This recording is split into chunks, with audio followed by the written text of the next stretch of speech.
कल्पना करो, एक शांत रात है, आकाश तारों से भरा हुआ है और कपिलवस्तु के महल में गहरी निस्तब्धता फैली हुई है। लेकिन इस सन्नाटे के बीच एक मन जाग रहा है। एक ऐसा मन जो सो नहीं पा रहा, क्योंकि उसके भीतर सवालों का तूफान उठ चुका है।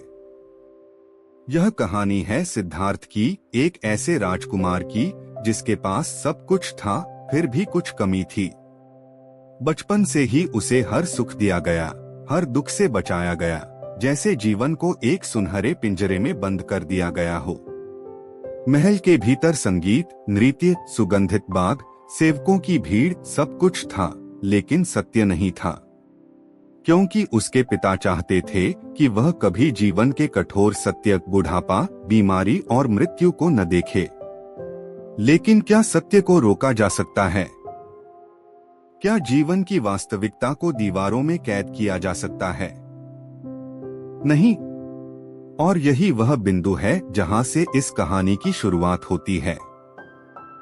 एक दिन सिद्धार्थ अपने सारथी के साथ महल से बाहर निकलता है और पहली बार वह देखता है एक बूढ़ा व्यक्ति, कांपता हुआ, झुका हुआ, समय के भार से दबा हुआ।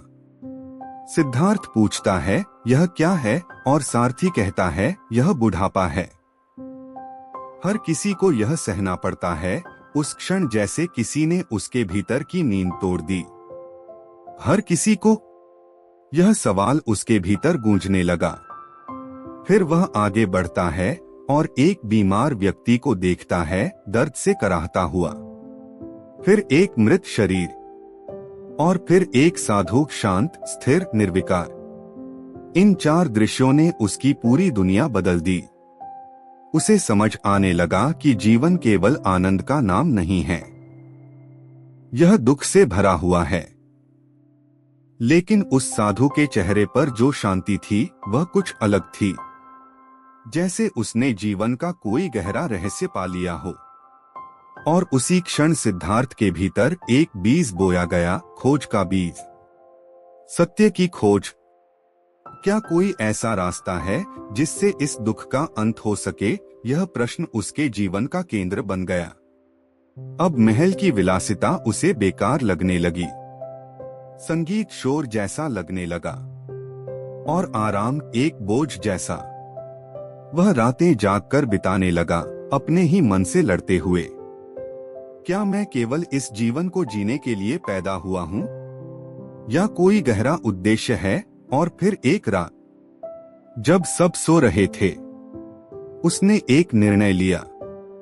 वह निर्णय जिसने इतिहास बदल दिया। उसने अपने नवजात पुत्र को देखा, अपनी पत्नी को देखा, और बिना किसी शोर के, बिना किसी विदाई के वह निकल पड़ा। अंधेरी रात में, एक अनजान रास्ते पर, अपने सत्य की खोज में। यह त्याग केवल घर छोड़ने का नहीं था, यह त्याग था अपनी पहचान का, अपने अहंकार का, अपने आराम का। वह अब राजकुमार नहीं रहा, वह एक साधक बन गया, एक खोजी, एक यात्री, जो केवल एक सवाल का जवाब ढूंढ रहा था, दुख क्यों है और इससे मुक्ति कैसे मिले? और इस सवाल का जवाब आसान नहीं था। उसने कई गुरुओं के पास जाकर सीखा, ध्यान किया, तपस्या की, अपने शरीर को तकलीफ दी, खुद को भूखा रखा, सालों तक कठिन साधना की। लेकिन फिर भी उसे वह शांति नहीं मिली जिसकी वह तलाश कर रहा था। एक समय ऐसा आया जब उसका शरीर इतना कमजोर हो गया कि वह मृत्यु के करीब पहुंच गया।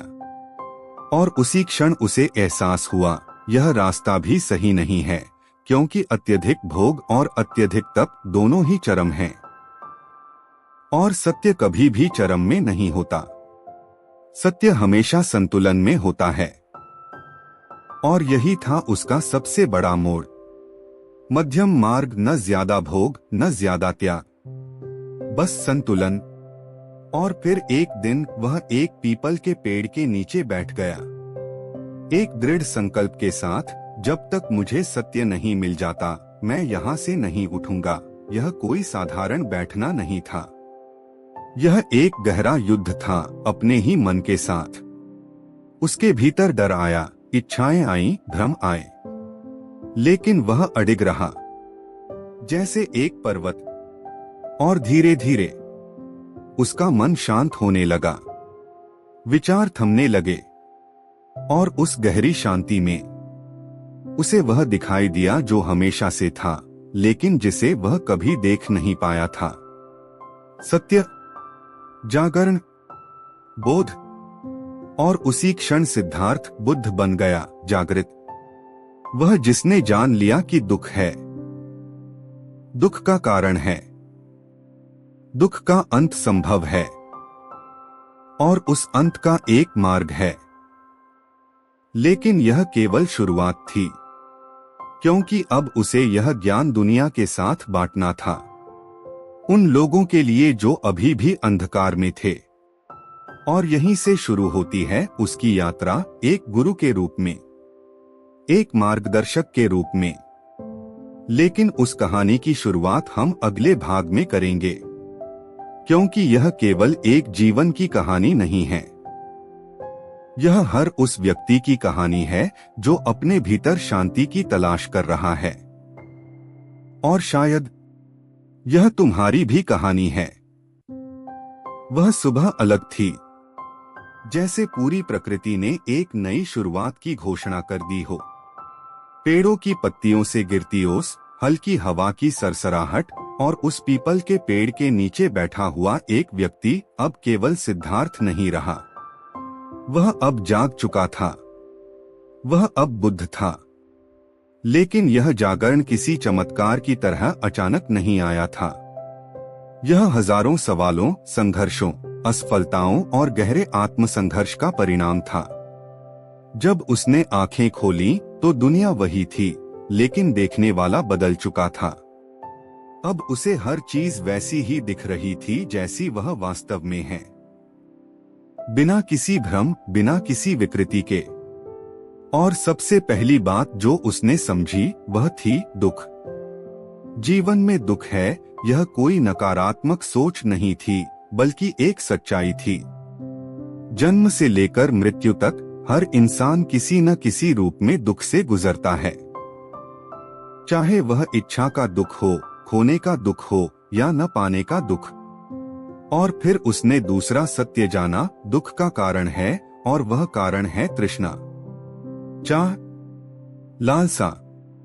हम जो चाहते हैं उसे पाने की कोशिश करते हैं, और जब नहीं मिलता तो दुख होता है। और जब मिल भी जाता है तो उसे खोने का डर हमें फिर से दुख में डाल देता है। यह एक अंतहीन चक्र है। और फिर तीसरा सत्य, दुख का अंत संभव है। यह सबसे महत्वपूर्ण था, क्योंकि अगर अंत संभव है तो एक रास्ता भी होगा। और यही उसे चौथे सत्य तक ले गया, दुख के अंत का मार्ग। यह था अष्टांग मार्ग। लेकिन यह केवल सिद्धांत नहीं था, यह जीवन जीने का तरीका था। समयक दृष्टि, समयक संकल्प, समयक वाणी, समयक कर्म, समयक आजीविका, समयक प्रयास, समयक स्मृति और समयक समाधि। यह 8 कदम केवल नियम नहीं थे, यह एक आंतरिक परिवर्तन की प्रक्रिया थी। लेकिन यह ज्ञान अपने तक रखना उसका उद्देश्य नहीं था, क्योंकि अगर कोई व्यक्ति अंधेरे में रास्ता पा ले तो क्या वह दूसरों को नहीं बताएगा? यही विचार उसके भीतर उठा, और उसने तय किया कि वह इस ज्ञान को साझा करेगा। लेकिन सवाल था, किससे? क्या लोग उसे समझ पाएंगे? क्या वे इस गहरे सत्य को स्वीकार कर पाएंगे? एक पल के लिए उसके मन में संदेह आया, लेकिन फिर उसने देखा दुनिया दुख में है, और अगर कोई एक भी व्यक्ति इस रास्ते को समझ सके तो यह प्रयास सार्थक होगा। और इसलिए वह उठा, उस पेड़ के नीचे से जहां उसे ज्ञान मिला था, और वह चल पड़ा लोगों तक पहुंचने के लिए। उसकी पहली मंजिल थी सारनाथ, जहां उसके पुराने साथी साधक थे। वे लोग जिन्होंने उसे तब छोड़ दिया था जब उसने कठोर तपस्या का मार्ग त्याग दिया था। उन्हें लगा था कि वह कमजोर पड़ गया है, लेकिन जब उन्होंने उसे फिर से देखा, कुछ अलग था। उसकी चाल में एक स्थिरता थी, उसकी आंखों में एक गहराई थी और उसके चेहरे पर एक अजीब सी शांति, जैसे कोई तूफान अब पूरी तरह शांत हो चुका हो। पहले तो उन्होंने उसे नजरअंदाज करने की कोशिश की, लेकिन धीरे धीरे वे उसकी ओर आकर्षित होने लगे। और फिर वह क्षण आया जब बुद्ध ने पहली बार अपना ज्ञान साझा किया। यह कोई उपदेश नहीं था, यह एक अनुभव था। उसने उन्हें बताया, दो चरम मार्गों से बचो, भोग और कठोर तपस्या। दोनों ही तुम्हें सत्य से दूर ले जाते हैं। मध्यम मार्ग अपनाओ। और जैसे जैसे वह बोलता गया, उसके शब्द केवल कानों तक नहीं पहुंचे, वे सीधे उनके भीतर उतरते गए, जैसे कोई सोया हुआ हिस्सा धीरे धीरे जाग रहा हो। और उसी दिन उसके पहले 5 शिष्य बने। यही था धर्मचक्र प्रवर्तन, धर्म के चक्र को घुमाना। और इसके साथ ही शुरू हुआ एक आंदोलन, एक ऐसी यात्रा जो केवल भारत ही नहीं बल्कि पूरी दुनिया को बदलने वाली थी। लेकिन यह रास्ता आसान नहीं था। हर कोई उसके विचारों को स्वीकार करने के लिए तैयार नहीं था। कुछ लोगों ने उसका विरोध किया, कुछ ने उसका मजाक उड़ाया और कुछ ने उसे चुनौती दी। लेकिन बुद्ध ने कभी प्रतिक्रिया नहीं दी, क्योंकि वह समझ चुका था, क्रोध को नहीं मिटा सकता, केवल करुणा ही उसे समाप्त कर सकती है। और यही उसकी सबसे बड़ी ताकत थी, उसकी करुणा, उसका धैर्य और उसका अडिग विश्वास। वह गांव-गांव गया, शहर-शहर गया, हर उस व्यक्ति तक पहुंचा जो सुनने के लिए तैयार था। उसने अमीर और गरीब में कोई भेद नहीं किया। राजा और भिखारी दोनों उसके लिए समान थे, क्योंकि उसके लिए हर इंसान एक ही चीज से जूझ रहा था, अपने मन से। और वह जानता था कि अगर मन को समझ लिया जाए तो जीवन को समझा जा सकता है। धीरे धीरे उसके अनुयायियों की संख्या बढ़ने लगी। एक संघ बन गया, भिक्षुओं का समूह, जो उसी मार्ग पर चलने लगे। लेकिन बुद्ध ने कभी खुद को भगवान नहीं कहा। उसने हमेशा यही कहा, मैं केवल एक मार्ग दिखाने वाला हूँ। चलना तुम्हें खुद होगा। और यही बात उसे अलग बनाती है, क्योंकि वह अंधविश्वास नहीं, अनुभव की बात करता था। वह कहता था, किसी बात को केवल इसलिए मत मानो क्योंकि मैंने कहा है, उसे खुद अनुभव करो। और यही इस यात्रा की सबसे बड़ी खूबी है। यह किसी और की कहानी नहीं है, यह तुम्हारी अपनी यात्रा है। और शायद तुम भी अपने जीवन में कहीं न कहीं उसी सवाल से जूझ रहे हो, क्या यही सब है या कुछ और भी है? और अगर यह सवाल तुम्हारे भीतर है तो समझ लो, यात्रा शुरू हो चुकी है। लेकिन यह तो सिर्फ शुरुआत है, क्योंकि आगे इस रास्ते में और भी गहराई है, और भी रहस्य हैं, और भी सीख हैं, जिन्हें हम अगले भाग में खोजेंगे। सारनाथ की उस पहली वाणी के बाद जैसे एक शांत लहर धीरे धीरे पूरे देश में फैलने लगी। कोई शोर नहीं, कोई घोषणा नहीं, लेकिन फिर भी एक गहरी क्रांति शुरू हो चुकी थी। यह तलवारों की नहीं, विचारों की क्रांति थी। और इसके केंद्र में थे गौतमा बुद्धा, एक ऐसे व्यक्ति जो अब किसी सिंहासन पर नहीं बल्कि लोगों के दिलों में स्थान बना रहे थे। उनके पास न सेना थी, न धन, न कोई राजनीतिक शक्ति, लेकिन फिर भी राजा उनके सामने झुकने लगे और सामान्य लोग उनके शब्दों में अपने जीवन का अर्थ खोजने लगे। क्योंकि वह जो दे रहे थे वह कोई सिद्धांत नहीं था, वह एक अनुभव था। एक ऐसा अनुभव जो सीधे दिल को छूता था। धीरे धीरे उनके साथ चलने वालों की संख्या बढ़ने लगी और एक संघ का निर्माण हुआ, ऐसे लोगों का समूह जिन्होंने तय किया कि वे इस मार्ग पर चलेंगे, न केवल अपने लिए बल्कि दूसरों के लिए भी। यह संघ किसी जाति, वर्ग या लिंग से बंधा नहीं था। यहाँ हर कोई समान था। यह उस समय के समाज के लिए एक क्रांतिकारी विचार था, जहाँ भेदभाव गहराई तक जड़ें जमा चुका था।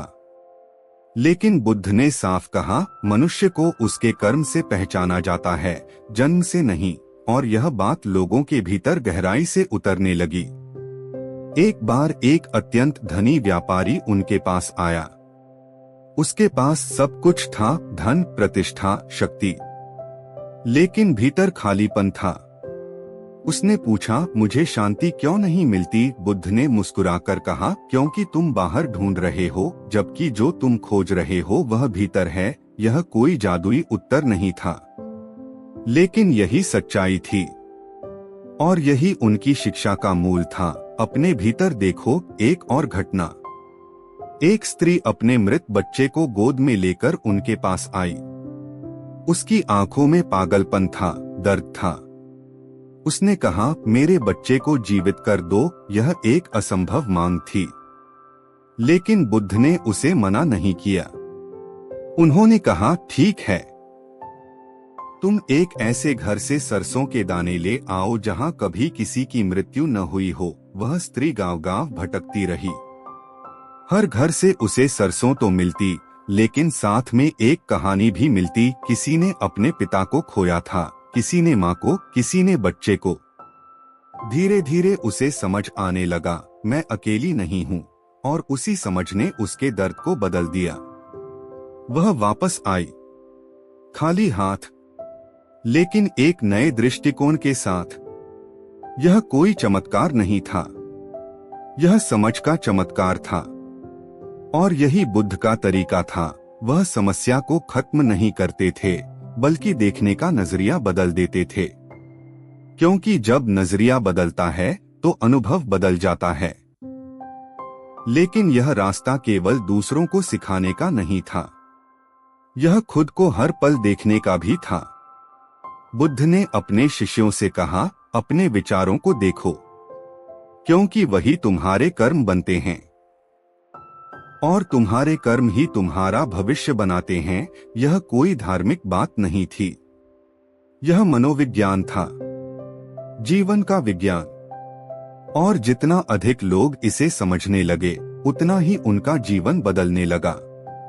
लेकिन हर कोई इस बदलाव के लिए तैयार नहीं था। कुछ लोग थे जिन्हें यह सब खतरा लगने लगा, क्योंकि जहां लोग जागते हैं वहां नियंत्रण टूटने लगता है। और जो लोग सत्ता में थे उन्हें यह स्वीकार नहीं था। कई बार बुद्ध को चुनौती दी गई, उन्हें अपमानित करने की कोशिश की गई, लेकिन हर बार उन्होंने केवल एक ही चीज दिखाई, शांति। एक बार एक व्यक्ति ने आकर उन्हें बहुत गालियां दी, बहुत अपशब्द कहे, लेकिन बुद्ध शांत रहे। कुछ देर बाद वह व्यक्ति खुद ही थक गया और फिर बुद्ध ने पूछा, अगर कोई तुम्हें उपहार दे और तुम उसे स्वीकार न करो तो वह किसके पास रहेगा? उस व्यक्ति ने कहा, देने वाले के पास। बुद्ध ने मुस्कुराकर कहा, ठीक वैसे ही मैं तुम्हारे शब्दों को स्वीकार नहीं करता। यह उत्तर केवल शब्द नहीं था, यह एक अवस्था थी। और यही वह चीज थी जो लोगों को सबसे ज्यादा आकर्षित करती थी, क्योंकि हर कोई अपने भीतर उस शांति को महसूस करना चाहता है। लेकिन रास्ता आसान नहीं है, क्योंकि इसका मतलब है अपने डर का सामना करना, अपनी इच्छाओं को समझना, अपने अहंकार को देखना, और यही सबसे कठिन है। लेकिन जो इस रास्ते पर चल पड़ता है, उसके लिए जीवन धीरे धीरे बदलने लगता है। छोटे छोटे क्षणों में भी एक गहरी शांति आने लगती है। और यही वह परिवर्तन है जो बाहर से नहीं दिखता, लेकिन भीतर सब कुछ बदल देता है। बुद्ध की यात्रा अब केवल एक व्यक्ति की यात्रा नहीं रही, यह हजारों लोगों की यात्रा बन चुकी थी। एक ऐसी यात्रा जो समय और स्थान से परे थी, और शायद आज भी है, क्योंकि आज भी वही सवाल हैं, वही संघर्ष हैं, और वही खोज है। फर्क सिर्फ इतना है कि हम उन्हें अलग नाम देते हैं, लेकिन समाधान वही है। जागो, देखो और समझो, और जैसे जैसे यह समझ गहराती है, वैसे वैसे जीवन सरल होने लगता है। लेकिन यह अंत नहीं है, क्योंकि इस मार्ग में और भी गहराई है, और भी अनुभव हैं, और आगे आने वाले भाग में हम देखेंगे कैसे यह ज्ञान केवल शांति नहीं बल्कि पूर्ण स्वतंत्रता की ओर ले जाता है, जहां न डर बचता है न बंधन, सिर्फ एक गहरी अटूट शांति। संघ अब बढ़ चुका था, गांवों से शहरों तक, साधारण लोगों से लेकर राजाओं तक, हर कोई उस शांति की झलक पाना चाहता था जो गौतम बुद्ध के भीतर स्पष्ट दिखाई देती थी। लेकिन जितना यह मार्ग फैल रहा था, उतना ही एक सूक्ष्म प्रश्न भी उभर रहा था। अगर दुख का कारण तृष्णा है, तो तृष्णा आती कहां से है? और इसी प्रश्न ने बुद्ध की शिक्षाओं को और गहराई दी। उन्होंने देखा कि हर इच्छा, हर डर, हर लालसा एक केंद्र से उत्पन्न होती है, और वह केंद्र है अहंकार। मैं, यह छोटा सा शब्द, लेकिन इसकी पकड़ बहुत गहरी है। मैं कौन हूं? यह प्रश्न जितना सरल लगता है उतना ही उलझा हुआ है, क्योंकि हम अपने नाम को मैं समझते हैं, अपने शरीर को मैं समझते हैं, अपने विचारों को मैं समझते हैं। लेकिन क्या यह सच में मैं है? बुद्ध ने कहा नहीं, क्योंकि जो भी बदलता है वह तुम नहीं हो सकते। शरीर बदलता है, विचार बदलते हैं, भावनाएं बदलती हैं, लेकिन कुछ है जो इन सबको देख रहा है। वही तुम्हारा वास्तविक स्वरूप है। और जब तक यह समझ नहीं आती, तब तक अहंकार बना रहता है, और अहंकार ही दुख का मूल है। एक दिन एक व्यक्ति बुद्ध के पास आया और बोला, मुझे अपमानित किया गया है, मैं बदला लेना चाहता हूँ। बुद्ध ने शांत स्वर में पूछा, अगर कोई आग को पकड़कर दूसरे पर फेंकना चाहे तो सबसे पहले कौन जलता है? वह व्यक्ति कुछ पल चुप रहा, और फिर समझ गया, क्रोध दूसरों को नहीं, पहले खुद को जलाता है। लेकिन इसे समझना और इसे जीना दो अलग बातें हैं। इसलिए बुद्ध ने केवल समझाने पर नहीं, अभ्यास पर जोर दिया। उन्होंने कहा, स्मृति, माइंडफुलनेस, हर पल जागरूक रहो, अपने विचारों को आते जाते देखो, उन्हें पकड़ो मत, उनसे जुड़ो मत, बस साक्षी बनो। यह सुनने में आसान लगता है, लेकिन यही सबसे कठिन साधना है, क्योंकि मन हमेशा भागता है भूत में, भविष्य में, कभी पछतावे में, कभी चिंता में। लेकिन वर्तमान में रहना, यही सच्ची स्वतंत्रता है। और जब कोई व्यक्ति धीरे धीरे वर्तमान में रहना सीख जाता है, तो उसका अहंकार कमजोर होने लगता है, क्योंकि अहंकार हमेशा कहानी में जीता है, मैं ऐसा हूं, मेरे साथ ऐसा हुआ, मुझे यह चाहिए। लेकिन जब तुम केवल इस पल में होते हो, तो ये कहानियां टूटने लगती हैं, और उनके साथ ही दुख भी कम होने लगता है। बुद्ध ने अपने शिष्यों को एक और गहरी बात सिखाई, अनित्यता। सब कुछ बदल रहा है, कुछ भी स्थायी नहीं है। यह शरीर भी नहीं, यह जीवन भी नहीं। और जब कोई इस सच्चाई को सच में समझ लेता है, तो उसके भीतर एक अजीब सी स्वतंत्रता आती है, क्योंकि अब वह चीजों से चिपकता नहीं। वह जानता है जो है वह बदल जाएगा, और यही समझ उसे वर्तमान में जीने की क्षमता देती है। लेकिन यह समझ डर भी पैदा कर सकती है, क्योंकि अगर सब कुछ अस्थायी है तो क्या अर्थ है जीवन का। और यही वह बिंदु है जहां बुद्ध का मार्ग अलग हो जाता है। उन्होंने कहा, अर्थ बाहर नहीं, तुम्हारे देखने के तरीके में है।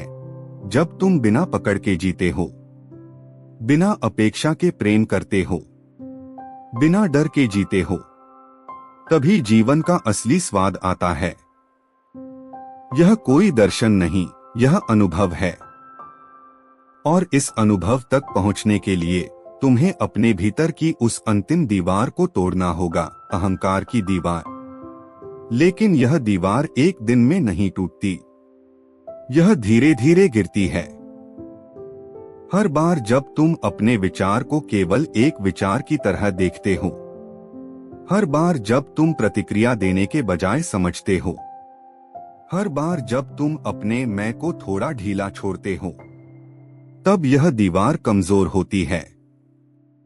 और एक दिन ऐसा आता है जब यह पूरी तरह गिर जाती है, और उस क्षण कोई मैं नहीं बचता, केवल एक शुद्ध चेतना बचती है, एक गहरी शांति जिसे शब्दों में नहीं बताया जा सकता। बुद्ध ने इसे निर्वाण कहा, लेकिन यह कोई रहस्यमय अवस्था नहीं है। यह वही है जो हमेशा से था, बस अब कोई पर्दा नहीं रहा। लेकिन इस अवस्था तक पहुंचने का रास्ता हर किसी के लिए अलग है। कोई धीरे धीरे चलता है, कोई तेजी से, लेकिन दिशा एक ही है, भीतर की ओर। और जैसे जैसे यह यात्रा आगे बढ़ती है, जीवन केवल एक संघर्ष नहीं रहता, यह एक समझ बन जाता है, एक प्रवाह जहां हर अनुभव, हर घटना एक शिक्षक बन जाती है। और शायद यही इस पूरे मार्ग की सबसे बड़ी खूबी है। यह तुम्हें किसी और पर निर्भर नहीं बनाता, यह तुम्हें खुद पर निर्भर बनाता है। खुद को समझने के लिए, खुद को जानने के लिए। और जैसे ही यह समझ गहराती है, एक नया अध्याय शुरू होता है, जहां केवल व्यक्तिगत मुक्ति नहीं, बल्कि दूसरों के लिए करुणा भी उतनी ही महत्वपूर्ण हो जाती है। और अगले भाग में हम उसी करुणा की गहराई में उतरेंगे, जहां एक जागृत व्यक्ति केवल खुद के लिए नहीं, बल्कि पूरी दुनिया के लिए जीता है। जैसे जैसे समय बीतता गया, संघ और भी विस्तृत होता गया। दूर दूर के गांवों से लोग आने लगे, केवल एक झलक पाने के लिए, उस शांति की, उस स्थिरता की, जो गौतम बुद्धा के भीतर एक शांत झील की तरह स्थिर थी। लेकिन अब उनकी शिक्षाएं केवल व्यक्तिगत मुक्ति तक सीमित नहीं रहीं। अब उनमें एक नई गहराई जुड़ चुकी थी, करुणा की गहराई। क्योंकि जब कोई वास्तव में जागता है, तो वह केवल अपने दुख से मुक्त नहीं होता, वह दूसरों के दुख को भी उतनी ही स्पष्टता से देखने लगता है। और यही देखने की क्षमता करुणा को जन्म देती है। यह दया नहीं है, यह सहानुभूति भी नहीं है, यह उससे कहीं गहरी चीज है।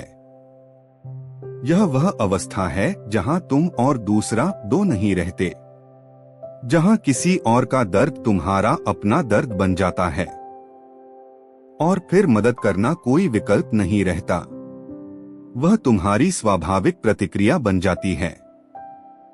एक दिन एक डाकू, जिसका नाम अंगुलिमाल था, जंगल में लोगों को लूटता और मारता फिरता था। उसका नाम सुनकर ही लोग कांप जाते थे। लेकिन बुद्ध उसके पास गए, बिना किसी डर के, बिना किसी सुरक्षा के। अंगुलिमाल ने उन्हें देखा और चिल्लाया, रुक जाओ, लेकिन बुद्ध चलते रहे। फिर वह दौड़कर उनके पास आया और बोला, मैंने कहा रुक जाओ। बुद्ध ने शांत स्वर में कहा, मैं तो पहले ही रुक चुका हूँ, तुम कब रुकोगे? यह उत्तर उसके लिए एक झटका था। उसने पहली बार किसी को देखा जो उससे डर नहीं रहा था। और पहली बार किसी ने उसे आईना दिखाया कि असली भागना बाहर नहीं, भीतर हो रहा है। उस क्षण कुछ बदल गया और वही डाकू एक साधक बन गया। यह कोई कहानी नहीं, यह करुणा की शक्ति का प्रमाण है। बुद्ध ने कभी किसी को उसके अतीत से नहीं आंका। उन्होंने हर व्यक्ति में एक संभावना देखी, एक जागने की संभावना, और यही उनकी सबसे बड़ी दृष्टि थी। एक और घटना। एक बार एक भिक्षु गंभीर रूप से बीमार हो गया। उसका शरीर गंदा हो चुका था और कोई उसकी देखभाल नहीं कर रहा था।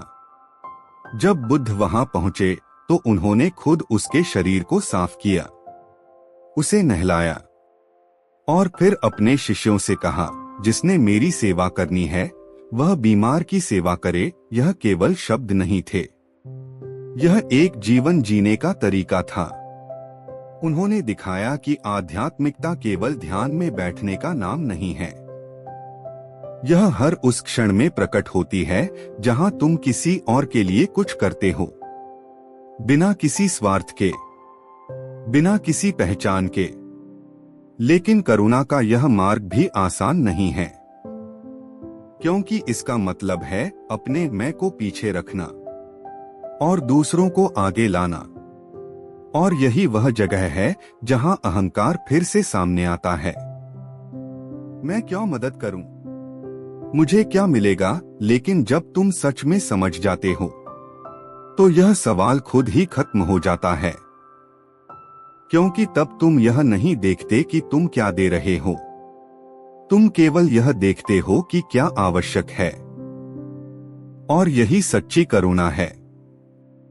बुद्ध ने अपने शिष्यों को सिखाया, मेत्ता अर्थात प्रेमपूर्ण करुणा, हर जीव के प्रति, चाहे वह मित्र हो या शत्रु, चाहे वह इंसान हो या कोई और जीव, क्योंकि जीवन हर रूप में एक ही है। और जब तुम इस एकता को महसूस करते हो तो तुम्हारे भीतर से नफरत अपने आप खत्म हो जाती है। धीरे धीरे यह शिक्षा केवल शब्दों में नहीं बल्कि लोगों के जीवन में दिखने लगी। लोग एक दूसरे के प्रति अधिक दयालु होने लगे, अधिक समझदार। और यही वह परिवर्तन था जो समाज को अंदर से बदल रहा था। लेकिन हर परिवर्तन के साथ एक चुनौती भी आती है। कुछ लोग थे जो इस मार्ग को गलत समझने लगे। उन्होंने करुणा को कमजोरी समझ लिया। उन्होंने सोचा कि इसका मतलब है हर चीज सहना, हर अन्याय को स्वीकार करना।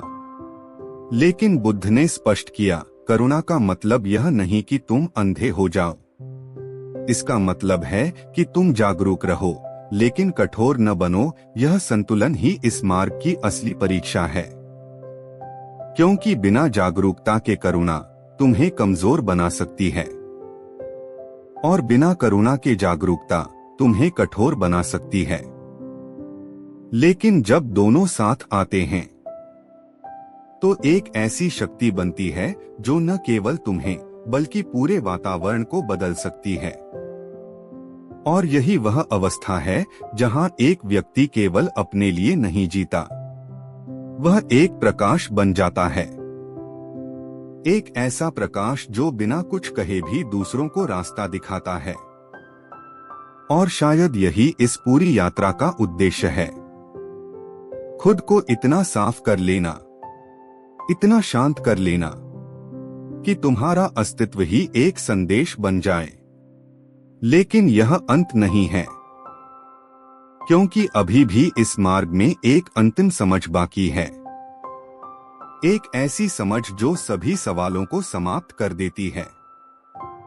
और अगले भाग में हम उसी अंतिम सत्य की ओर बढ़ेंगे जहां न खोज बचती है न खोजने वाला, सिर्फ एक पूर्ण शांति, एक पूर्ण मौन। समय अपनी गति से आगे बढ़ता रहा, ऋतुएं बदलती रहीं और उसी तरह संघ भी परिपक्व होता गया। अब यह केवल एक समूह नहीं था बल्कि एक जीवंत धारा बन चुका था। एक ऐसी धारा जो जीवन के हर कोने में बह रही थी। लेकिन इस पूरे प्रवाह के बीच एक गहरी समझ धीरे धीरे स्पष्ट हो रही थी, वह समझ जिसे शब्दों में बांधना लगभग असंभव है, क्योंकि यह समझ नहीं, अनुभव है। और इसी अनुभव को गौतम बुद्धा ने निर्वाण कहा। लेकिन निर्वाण क्या है? क्या यह कोई स्थान है, कोई अवस्था है, या कोई अंतिम लक्ष्य? बुद्ध ने इसे कभी जटिल नहीं बनाया। उन्होंने कहा, यह उस अग्नि का बुझ जाना है जो भीतर लगातार जलती रहती है।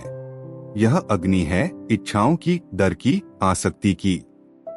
और जब यह अग्नि शांत हो जाती है तो जो बचता है वही निर्वाण है। यह कुछ नया पाना नहीं है, बल्कि जो अनावश्यक है उसका समाप्त होना है।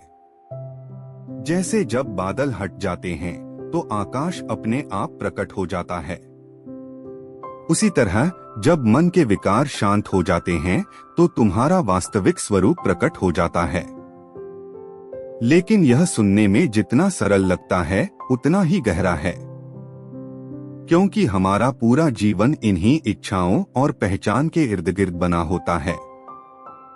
मैं कौन हूँ? इस सवाल का जवाब हम अपने नाम, अपने काम, अपने रिश्तों में ढूंढते हैं। लेकिन बुद्ध ने कहा, यह सब अस्थायी है, और जब तुम अस्थायी चीजों को अपना आधार बनाते हो तो अस्थिरता स्वाभाविक है। इसलिए निर्वाण कोई भविष्य की घटना नहीं है, यह इस पल में संभव है जब तुम पूरी तरह से उपस्थित होते हो, बिना किसी पकड़ के, बिना किसी विरोध के। एक बार एक शिष्य ने बुद्ध से पूछा, निर्वाण का अनुभव कैसा होता है? बुद्ध ने उत्तर दिया, जैसे एक दीपक बुझ जाता है, लेकिन इसका मतलब यह नहीं कि कुछ नष्ट हो गया, बल्कि इसका मतलब है कि जो जल रहा था वह अब शांत हो गया। और उस शांति में एक ऐसी गहराई है जिसे शब्दों में नहीं बताया जा सकता। यह न सुख है न दुख, यह उससे परे है।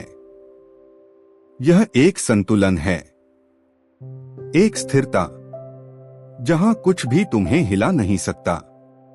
लेकिन इस अवस्था तक पहुंचने के लिए तुम्हें अपने भीतर की हर परत को देखना होगा, हर डर, हर इच्छा, हर पहचान, और उन्हें पकड़ने के बजाय उन्हें जाने देना होगा। यही सबसे कठिन है, क्योंकि मन पकड़ने में ही सुरक्षित महसूस करता है। लेकिन बुद्ध ने बार बार यही कहा, छोड़ो, क्योंकि पकड़ ही दुख का कारण है। और जैसे जैसे तुम छोड़ना सीखते हो, वैसे वैसे तुम्हारा मन हल्का होने लगता है। और एक दिन ऐसा आता है जब छोड़ने के लिए कुछ बचता ही नहीं, और उसी क्षण एक गहरी शांति प्रकट होती है। यह कोई उपलब्धि नहीं है, क्योंकि इसमें कोई प्राप्त करने वाला नहीं बचता। यह केवल एक स्थिति है जहां सब कुछ अपने आप है। एक और गहरी बात जो बुद्ध ने सिखाई, अनात्म, अर्थात कोई स्थायी मैं नहीं है। यह विचार सुनने में डरावना लग सकता है, क्योंकि हम अपने मैं से ही जुड़ाव रखते हैं। लेकिन जब तुम इसे समझते हो तो एक अजीब सी स्वतंत्रता मिलती है, क्योंकि अब तुम्हें कुछ साबित करने की जरूरत नहीं, कुछ बनने की जरूरत नहीं। तुम जैसे हो वैसे ही पूर्ण हो, और यही पूर्णता निर्वाण की झलक है। लेकिन बुद्ध ने कभी यह नहीं कहा कि हर कोई तुरंत इस अवस्था को पालेगा। उन्होंने कहा, यह एक यात्रा है, एक एक कदम की यात्रा, जहां हर पल तुम अपने भीतर थोड़ा और स्पष्ट होते जाते हो।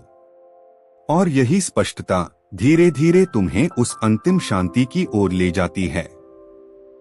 लेकिन यह अंत नहीं है, क्योंकि जब कोई व्यक्ति इस अवस्था को प्राप्त करता है तो उसके जीवन का एक नया अध्याय शुरू होता है। वह अब केवल एक साधक नहीं रहता, वह एक स्रोत बन जाता है, एक ऐसी उपस्थिति जो बिना कुछ कहे भी दूसरों को प्रभावित करती है। और अगले भाग में हम उसी परिवर्तन को समझेंगे, कैसे एक जागृत व्यक्ति इस दुनिया में जीता है, कैसे वह संबंधों, समाज और जीवन के हर पहलू में इस समझ को जीता है।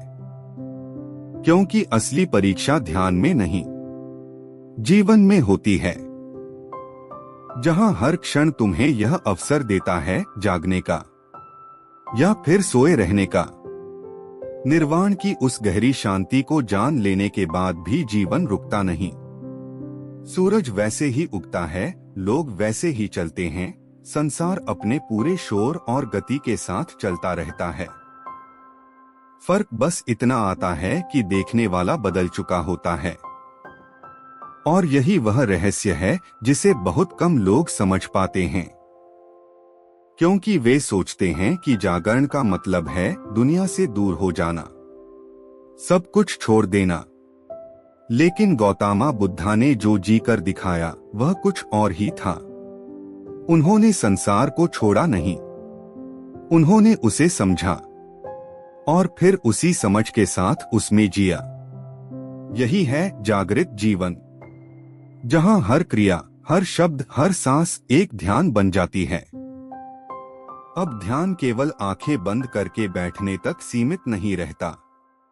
यह चलने में है, बोलने में है, खाने में है, यहाँ तक कि मौन में भी है। क्योंकि जब भीतर शांति होती है तो बाहर की हर गतिविधि उसी शांति की अभिव्यक्ति बन जाती है। एक दिन एक शिष्य ने पूछा, गुरु आप दिन भर क्या करते हैं? बुद्ध मुस्कुराए और बोले, मैं चलता हूँ, खाता हूँ, सोता हूँ। शिष्य थोड़ा उलझ गया। उसने कहा, लेकिन यह तो हम भी करते हैं। बुद्ध ने शांत स्वर में कहा, जब मैं चलता हूँ तो केवल चलता हूँ, जब खाता हूँ तो केवल खाता हूँ, और जब सोता हूँ तो केवल सोता हूँ। यही अंतर है।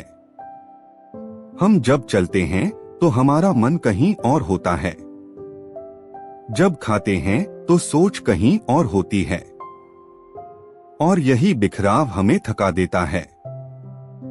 लेकिन जब तुम पूरी तरह से एक ही क्रिया में होते हो तो ऊर्जा बिखरती नहीं, वह एकत्रित होती है। और यही एकत्रित ऊर्जा धीरे धीरे एक गहरी जागरूकता में बदल जाती है। लेकिन यह जागरूकता केवल खुद तक सीमित नहीं रहती, यह तुम्हारे हर संबंध में प्रकट होती है। तुम कैसे बोलते हो, कैसे सुनते हो, कैसे प्रतिक्रिया देते हो, सब कुछ बदलने लगता है।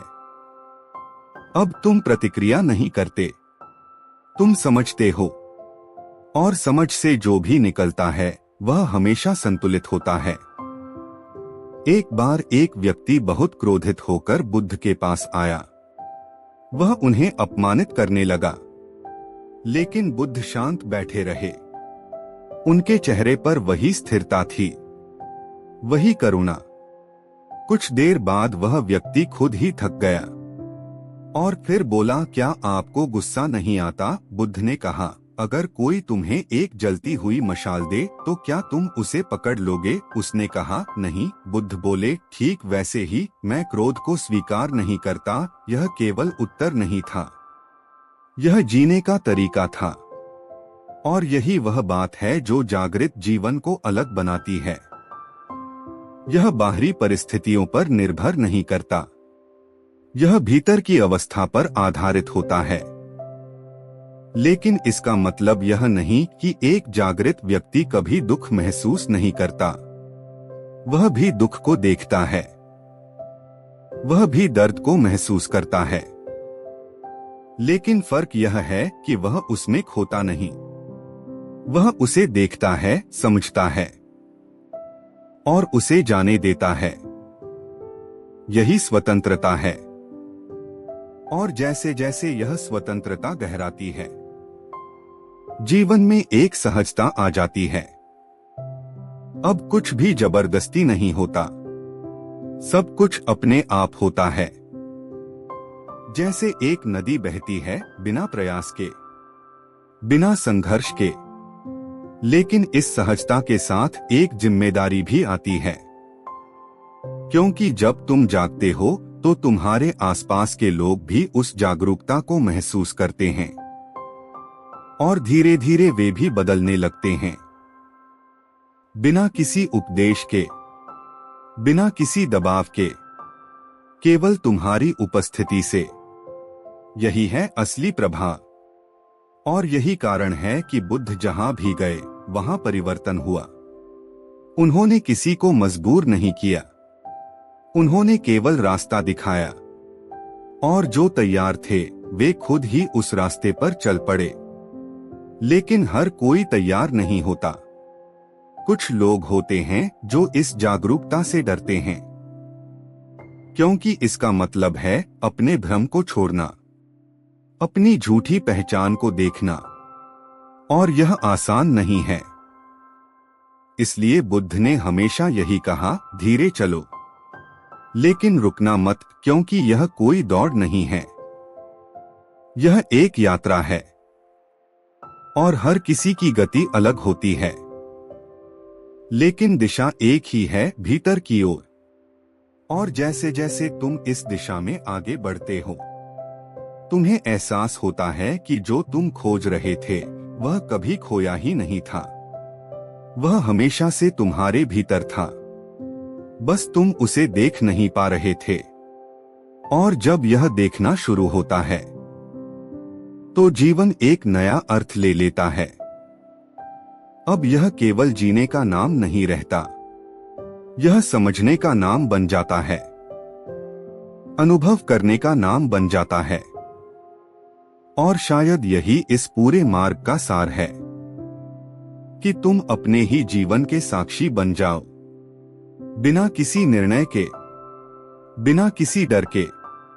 और उसी साक्षी भाव में एक ऐसी शांति प्रकट होती है जो न समय से बंधी है न परिस्थितियों से। एक ऐसी शांति जो तुम्हारा असली स्वरूप है। लेकिन इस यात्रा में अभी एक अंतिम अध्याय बाकी है, एक ऐसा अध्याय जहां हम समझेंगे कैसे यह ज्ञान समय के साथ आगे बढ़ा, कैसे यह एक व्यक्ति से एक परंपरा बना, और कैसे आज भी यह उतना ही जीवित है जितना उस समय था। क्योंकि सत्य कभी पुराना नहीं होता, वह हर पल नया होता है। और अगले भाग में हम उसी विरासत को जानेंगे, उस प्रकाश को जो आज भी लाखों लोगों के जीवन को रोशन कर रहा है। समय बीतता गया, लेकिन कुछ चीजें समय से परे होती हैं। और यही वह रहस्य है जो गौतम बुद्धा की शिक्षाओं को आज भी जीवित रखे हुए है, क्योंकि उन्होंने केवल शब्द नहीं दिए थे, उन्होंने एक अनुभव दिया था, एक ऐसा मार्ग जो किसी एक युग या स्थान तक सीमित नहीं था। और जैसे जैसे उनके शिष्य इस मार्ग पर चलते गए, वैसे वैसे यह ज्ञान एक व्यक्ति से बढ़कर एक परंपरा बनता गया, एक जीवंत धारा जो पीढ़ी दर पीढ़ी बहती रही। बुद्ध ने अपने जीवन के अंतिम वर्षों में यह स्पष्ट कर दिया था कि वह हमेशा इस शरीर में नहीं रहेंगे, लेकिन उन्होंने यह भी कहा, धर्म और विनय ही तुम्हारे गुरु होंगे, यानी जो उन्होंने सिखाया वही आगे मार्गदर्शन करेगा। और यही इस विरासत की सबसे बड़ी खूबी है, यह किसी व्यक्ति पर निर्भर नहीं है, यह समझ पर आधारित है। उनके प्रमुख शिष्य आनंद, सारिपुत्र, महाकश्यप सभी ने इस ज्ञान को अपने अपने तरीके से जिया और आगे बढ़ाया। आनंदा, जो बुद्ध के सबसे करीबी थे, उन्होंने उनके शब्दों को याद रखा। सरिपुत्ता ने गहरी बुद्धिमत्ता से इस मार्ग को समझाया, और महाकाश्यपा ने उस मौन को संभाला जो शब्दों से परे था। और इस तरह बुद्ध के जाने के बाद भी उनकी उपस्थिति कहीं गई नहीं। वह उनके शिष्यों के जीवन में, उनके व्यवहार में, उनके मौन में जीवित रही। लेकिन हर विरासत के साथ एक चुनौती भी आती है, समय के साथ चीजें बदलती हैं।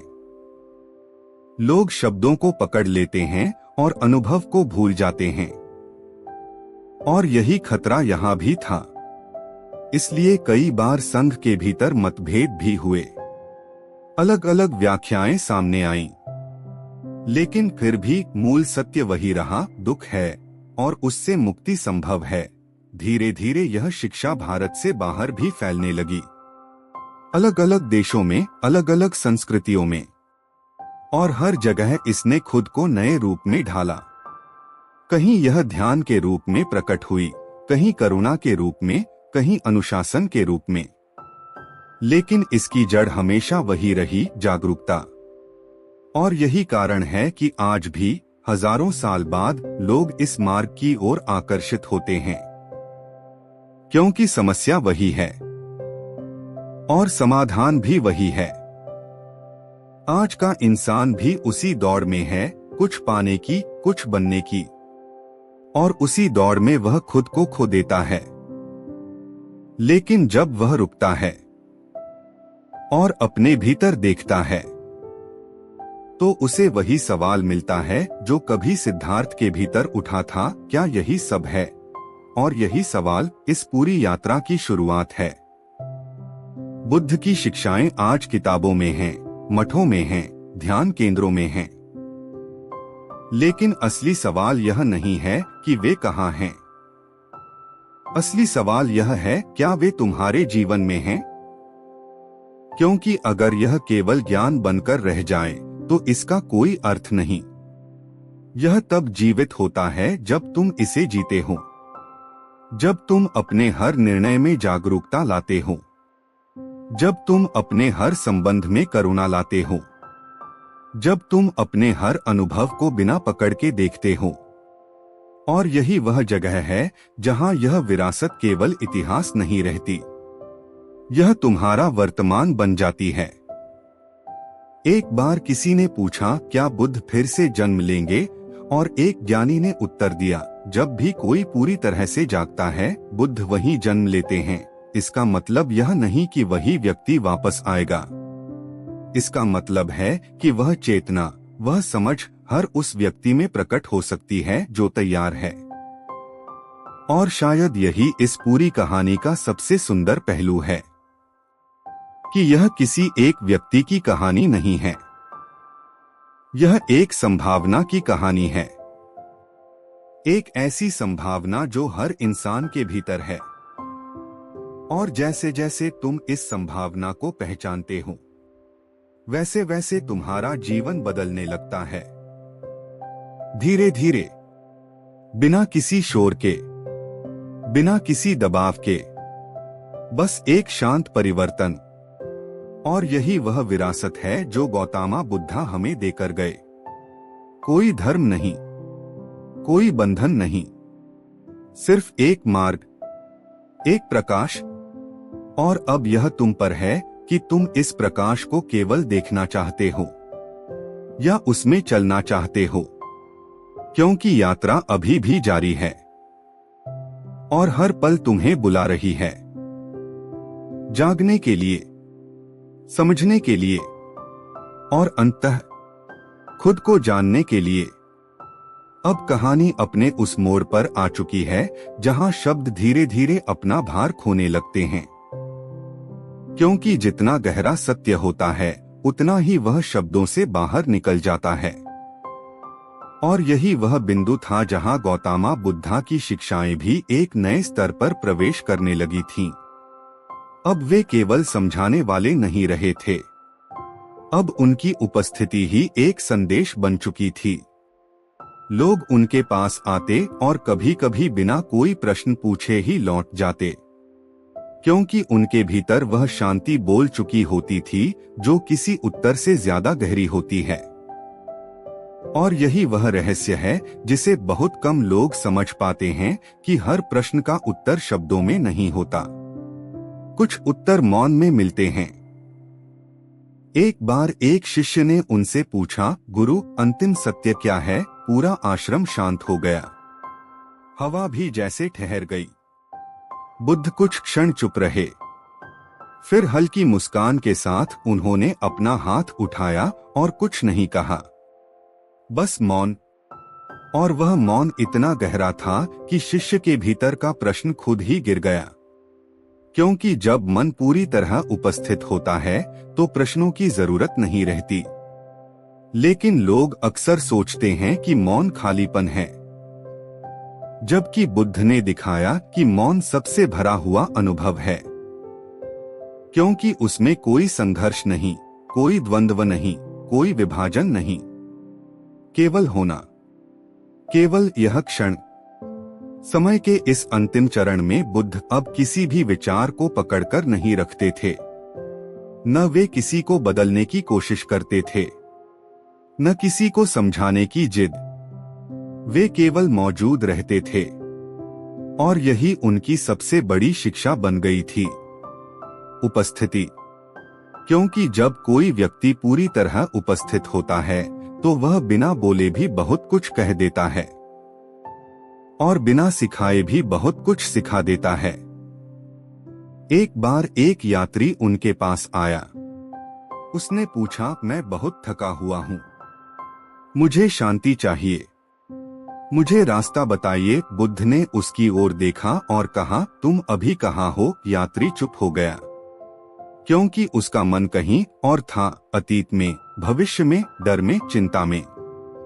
बुद्ध ने धीरे से कहा, शांति वही है जहां तुम हो, लेकिन तुम वहां हो ही नहीं। यह वाक्य साधारण लग सकता है, लेकिन इसमें पूरा जीवन छिपा है, क्योंकि हम हमेशा कहीं और होते हैं। और यही कारण है कि हम शांति को नहीं देख पाते। लेकिन जैसे जैसे यह समझ गहरी होती है, जीवन सरल होने लगता है। इच्छाएं कम नहीं होती, लेकिन उनका बोझ हल्का हो जाता है। संबंध बदल जाते हैं, क्योंकि अब तुम दूसरों को बदलने की कोशिश नहीं करते, तुम उन्हें समझने लगते हो, और यह समझ ही करुणा बन जाती है।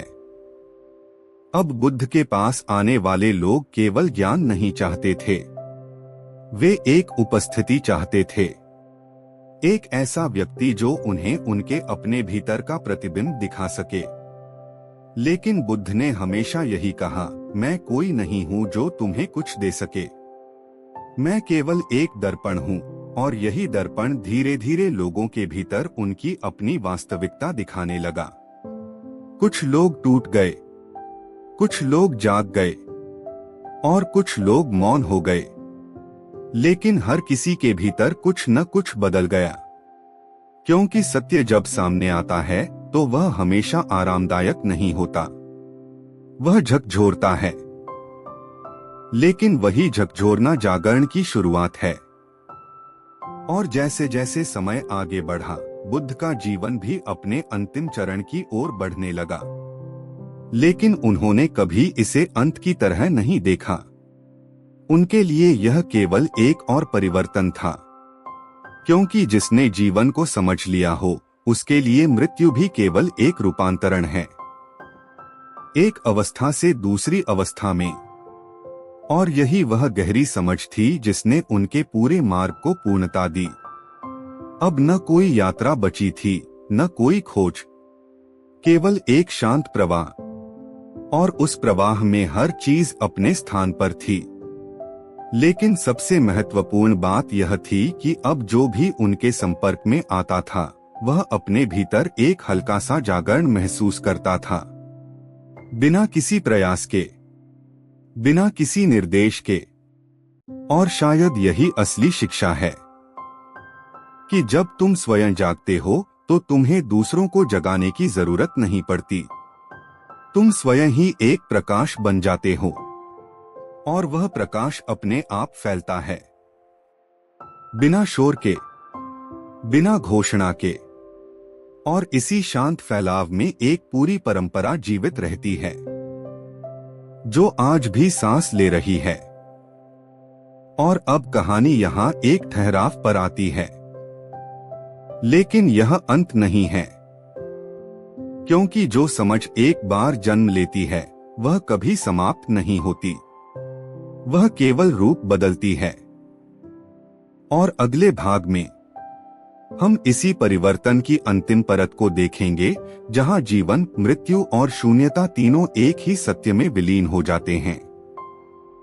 अब वह क्षण धीरे धीरे करीब आ रहा था जिसे समय हमेशा से अपने भीतर छुपाए हुए चलता है। हर जन्म के साथ जो यात्रा शुरू होती है उसका एक अंत भी होता है, लेकिन यह अंत वास्तव में अंत नहीं होता। यह केवल रूप का परिवर्तन होता है। और इसी गहन समझ के साथ गौतम बुद्धा अब अपने जीवन के अंतिम चरण में प्रवेश कर चुके थे। उनका शरीर अब वृद्ध हो चुका था, यात्रा के वर्षों ने उसे थका दिया था, लेकिन उनके भीतर की जागरूकता पहले से भी अधिक स्पष्ट, शांत और अचल थी। जैसे कोई विशाल पर्वत जो समय की हर आंधी को देख चुका हो, फिर भी अपनी जगह स्थिर हो। वे जानते थे कि शरीर की प्रकृति परिवर्तन है और जो जन्म लेता है वह एक दिन समाप्त भी होता है। लेकिन उन्होंने इसे कभी भय की तरह नहीं देखा। उनके लिए यह भी उसी प्राकृतिक प्रवाह का हिस्सा था जिसमें जीवन बहता है। और एक दिन वे अपने अंतिम पड़ाव पर पहुंचे। कुशीनगर की भूमि, एक साधारण सा स्थान, लेकिन उस क्षण वह पूरा ब्रह्मांड बन गया था। उनके चारों ओर उनके शिष्य एकत्र थे। वातावरण भारी था, लेकिन उसमें कोई भय नहीं था। केवल एक गहरी मौनता थी, जैसे प्रकृति स्वयं किसी महान घटना का साक्षी बन रही हो। बुद्ध लेटे हुए थे, दाहिनी करवट पर, शांत, स्थिर। उनके चेहरे पर कोई तनाव नहीं था, कोई अधूरापन नहीं था, केवल एक पूर्णता। उनके अंतिम क्षणों में एक शिष्य उनके पास आया और भावुक होकर पूछा, गुरु, अब हम किसके सहारे चलेंगे? यह प्रश्न केवल एक व्यक्ति का नहीं था, यह पूरे संघ का प्रश्न था, पूरे मानव मन का प्रश्न। क्योंकि जब कोई प्रकाश तुम्हारे सामने से हटता है तो पहला डर यही होता है, अब मार्ग कौन दिखाएगा? बुद्ध ने धीमी लेकिन स्पष्ट आवाज में कहा, अपने भीतर के दीपक पर भरोसा करो। यह कोई साधारण उत्तर नहीं था, यह पूरी शिक्षाओं का सार था। उन्होंने आगे कहा, अपनी जागरूकता को अपना दीपक बनाओ, अपने अनुभव को अपना मार्ग बनाओ, किसी और पर निर्भर मत रहो। और यह कहते ही एक गहरी शांति उनके चारों ओर फैल गई। ऐसा लगा जैसे समय भी कुछ क्षण के लिए रुक गया हो। हवा भी धीमी हो गई थी। और फिर धीरे धीरे वह क्षण आया जब सांसों का प्रवाह भी शांत हो गया। लेकिन यह किसी समाप्ति की तरह नहीं था, यह एक पूर्ण विलीनता थी, जिसे परंपरा में परिनिर्वाण कहा गया। लेकिन इस शब्द में भी कोई अंत नहीं था, क्योंकि यहाँ कोई व्यक्ति नहीं बचा था जिसे समाप्त कहा जाए। केवल एक चेतना थी जो अब किसी एक शरीर तक सीमित नहीं रही। और उसी क्षण ऐसा प्रतीत हुआ जैसे कोई दीपक बुझ नहीं रहा, बल्कि उसकी रोशनी हर दिशा में फैल रही है। यह दृश्य उनके शिष्यों के लिए अत्यंत भावुक था।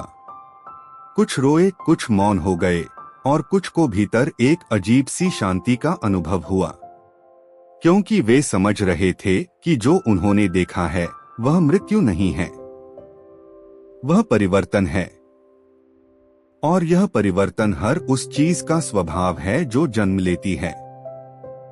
लेकिन बुद्ध की सबसे बड़ी विरासत उनका शरीर नहीं था, उनका जाना नहीं था, बल्कि वह समझ थी जो उन्होंने छोड़ी थी कि जीवन को पकड़ने की जरूरत नहीं है, उसे केवल देखने की जरूरत है।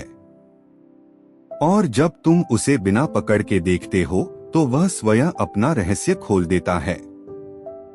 उनके जाने के बाद भी उनकी उपस्थिति कहीं समाप्त नहीं हुई, क्योंकि जो समझ जागती है वह कभी मरती नहीं, वह लोगों के भीतर यात्रा करती रहती है, समय के पार, सीमाओं के पार। और आज भी जब कोई व्यक्ति अपने भीतर शांति की तलाश करता है, जब कोई अपने विचारों से थक जाता है, जब कोई जीवन के शोर में अपने आप को खो देता है, तब कहीं न कहीं वही प्रश्न फिर से जन्म लेता है, क्या यही सब है? और यही प्रश्न उसी यात्रा की शुरुआत है जो कभी सिद्धार्थ के भीतर शुरू हुई थी और जिसका अंत वास्तव में कभी हुआ ही नहीं, क्योंकि यह कहानी किसी एक व्यक्ति की नहीं थी।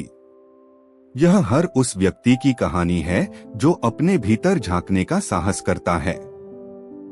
और शायद यही सबसे बड़ा सत्य है कि जिसे हम खोजते हैं वह कहीं बाहर नहीं है, वह हमेशा से यही है, हमारे भीतर। बस हम उसे देखने के लिए तैयार नहीं होते।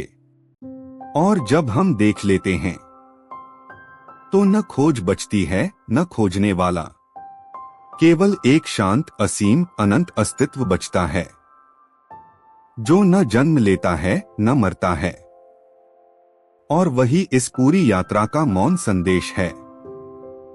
कहानी अब वहां पहुंच चुकी है जहां शब्द अपने ही अर्थों को पीछे छोड़ने लगते हैं, क्योंकि जब सत्य अत्यंत निकट होता है तो भाषा उसकी परछाई मात्र रह जाती है। और इसी गहरी निस्तब्धता में गौतम बुद्धा की शिक्षा का अंतिम संकेत समझा जा सकता है कि जो भी तुम खोज रहे हो वह किसी यात्रा का अंत नहीं है, बल्कि तुम्हारे देखने के तरीके का परिवर्तन है। उनके जाने के बाद भी कुछ नहीं रुका, न हवा न समय न जीवन, सब कुछ वैसे ही चलता रहा। लेकिन भीतर एक सूक्ष्म बदलाव हुआ, जैसे किसी ने चेतना की दिशा बदल दी हो। अब प्रश्न यह नहीं था कि बुद्ध कहाँ हैं, बल्कि यह था कि क्या मैं उन्हें देख पा रहा हूँ। और यही वह मोड़ है जहाँ पूरी यात्रा भीतर मुड़ जाती है, क्योंकि बाहरी खोज हमेशा सीमित होती है, लेकिन भीतरी दृष्टि असीम है। बुद्ध की सबसे गहरी शिक्षा किसी पुस्तक में नहीं लिखी जा सकती थी, वह केवल अनुभव में प्रकट होती थी। साक्षी भाव अर्थात देखने वाला बन जाना, बिना किसी हस्तक्षेप के, बिना किसी निर्णय के, बस देखना। विचार आते हैं, तुम उन्हें देखते हो, भावनाएं उठती हैं, तुम उन्हें देखते हो, शरीर बदलता है, परिस्थितियां बदलती हैं, लेकिन तुम वही रहते हो, देखने वाला।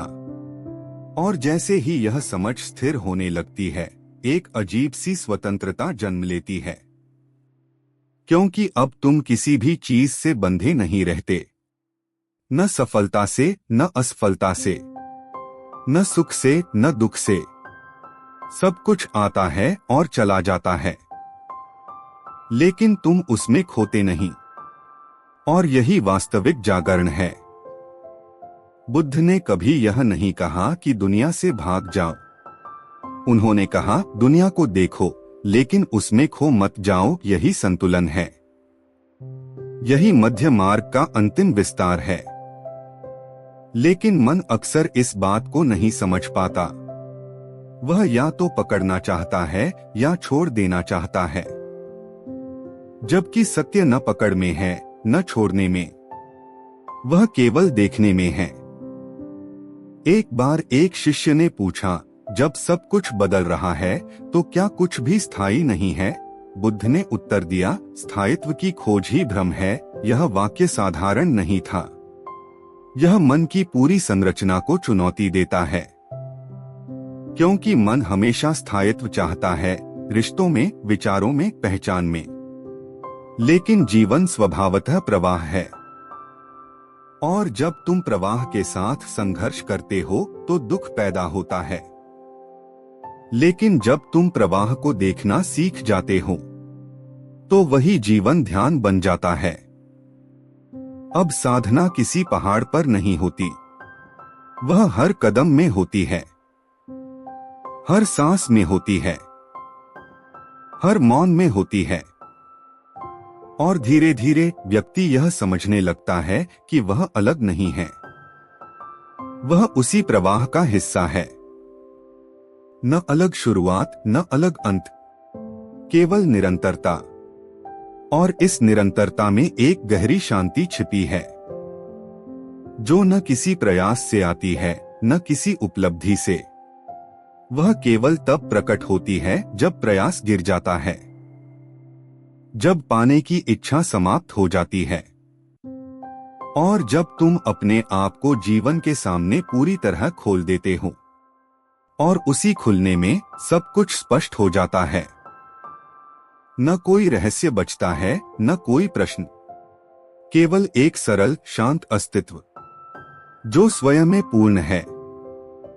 और शायद यही इस पूरी यात्रा का अंतिम संकेत है कि जिसे तुम बाहर खोज रहे थे वह हमेशा से तुम्हारे देखने में था।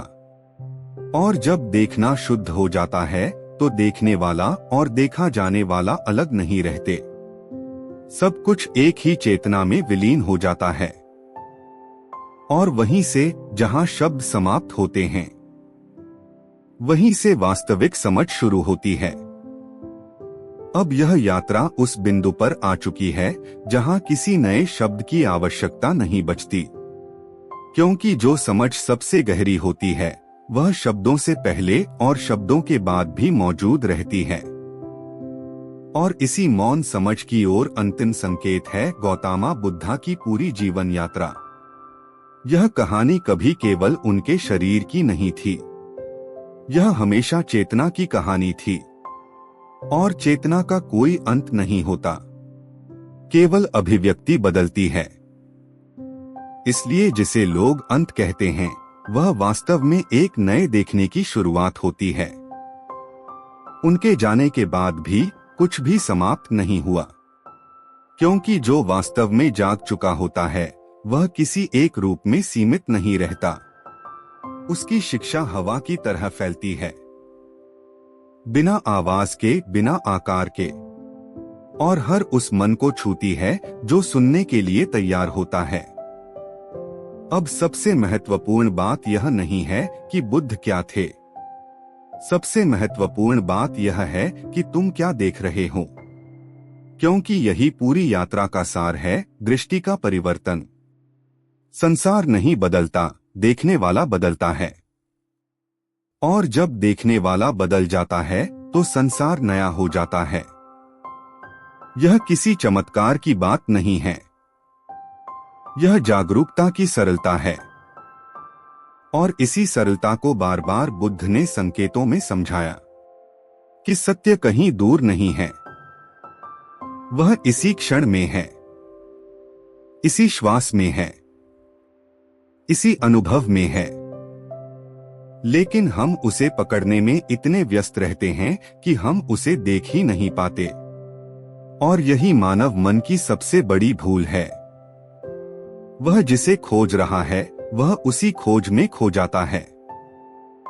लेकिन जब यह समझ धीरे धीरे स्पष्ट होती है तो एक गहरी शांति जन्म लेती है। अब जीवन को बदलने की कोशिश नहीं होती, जीवन को समझने की कोशिश होती है। और समझ ही परिवर्तन बन जाती है।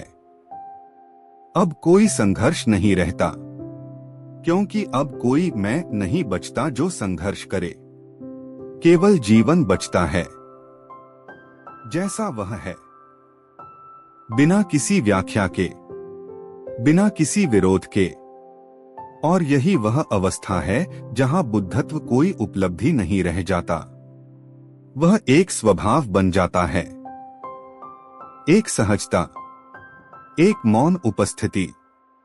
और शायद यही इस पूरी कहानी का अंतिम संदेश है कि तुम जिसे बाहर खोजते हो वह तुम्हारी अपनी उपस्थिति के भीतर ही छिपा है। और जब तुम उसे देख लेते हो तो न कोई प्रश्न बचता है, न कोई उत्तर, केवल एक शांत, असीम, जागरूक अस्तित्व बचता है, जो न शुरू होता है न खत्म होता है। और उसी में यह पूरी यात्रा विलीन हो जाती है, न किसी अंत के रूप में बल्कि पूर्णता के रूप में।